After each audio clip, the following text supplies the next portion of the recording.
The story opens with a dark, stormy night as a highly dangerous killer, who had been serving a life sentence in a maximum security prison, manages to escape. Using a mix of intelligence and brute force, he outsmarts the guards and breaks free. As alarms blare and chaos erupts in the prison, the killer disappears into the night. We see glimpses of his cold, calculating nature as he evades capture, showing no signs of fear or hesitation.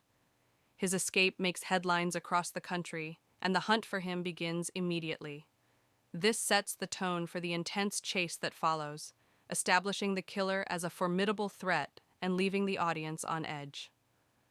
Flashbacks are used to unravel the killer's history and the events that led to his notorious reputation.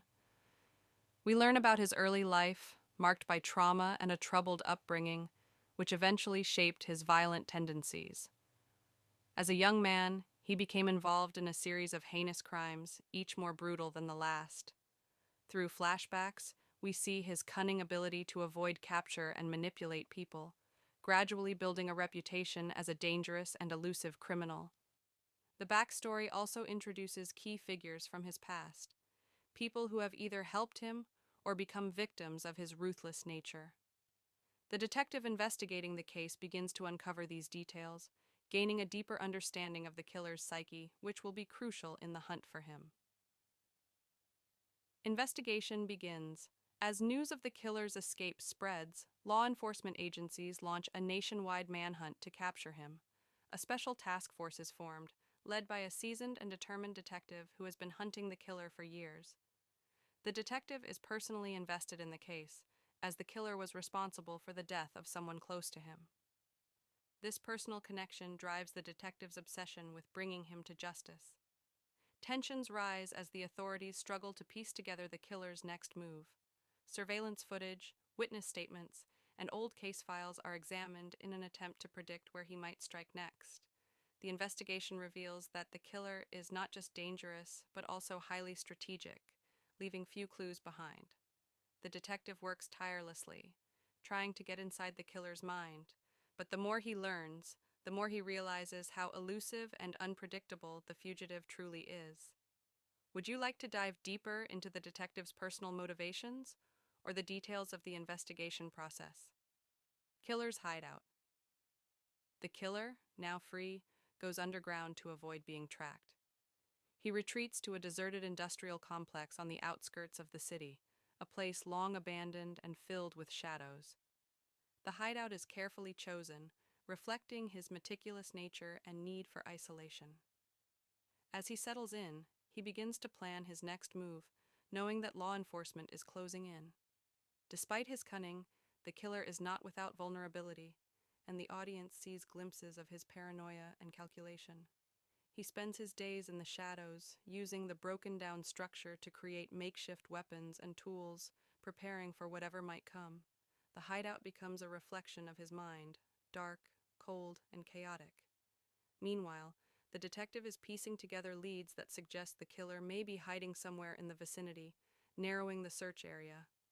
Tensions escalate as the authorities close in on his location, unaware of the traps the killer has set for anyone who dares to approach. Cat and mouse chase. The tension heightens as the killer, using his deep knowledge of the city and its hidden corners, plays a dangerous game of cat and mouse with law enforcement. He moves from one location to another, often in broad daylight, blending in with the public, evading capture by the skin of his teeth. The authorities, led by the detective, are frustrated by the killer's ability to stay one step ahead. Surveillance teams spot him once, only for him to disappear into the crowd moments later, leaving everyone on edge. The killer seems to enjoy this psychological game, taunting the investigators with cryptic messages or subtle actions that make it appear as if he's always watching. The detective becomes increasingly obsessed. As the case becomes more personal and the pressure mounts, each new lead turns out to be a false alarm, and the authorities begin to question if they will ever catch him. Meanwhile, the killer continues to take risks, robbing small banks or making contact with old associates, all while keeping his ultimate goal, his final escape, close to his chest. In a surprising twist, the detective forms an uneasy alliance with an informant who once worked with the killer. This informant, a former accomplice, has personal stakes in the case, having once been betrayed by the killer during a high-stakes job. Though the informant is a valuable source of information, his trustworthiness is questionable, as he has his own hidden agenda. However, the detective, desperate for any lead, agrees to work with him. Through this partnership, the detective gains deeper insight into the killer's mindset, how he operates, his habits, and how he avoids capture. The informant shares crucial details, including potential safe houses and escape routes the killer might use. As the detective and informant dig deeper, they uncover unsettling truths about the killer's past and motivations. The alliance becomes increasingly tense, with the informant constantly testing the detective's patience and loyalty. The killer, however, is always one step ahead, and it becomes clear that the informant's knowledge may not be enough to catch him. The cat-and-mouse game reaches its peak as the killer is finally cornered at a remote location, a secluded warehouse on the edge of town. The detective, with the help of the informant, has tracked him here, but both know it's a risky move. The killer is unpredictable and dangerous. The atmosphere is tense, with the police surrounding the area, but the killer is nowhere to be seen. As night falls, the detective and a small team enter the warehouse, aware that any wrong move could lead to disaster. Inside, the killer has set a series of traps leading to an intense, claustrophobic standoff. Psychological warfare takes center stage as the killer taunts the detective, knowing how much this case means to him. He plays mind games, manipulating the environment and using his surroundings to disorient the team. A tense game of hide-and-seek ensues, with gunfire and explosions echoing in the distance.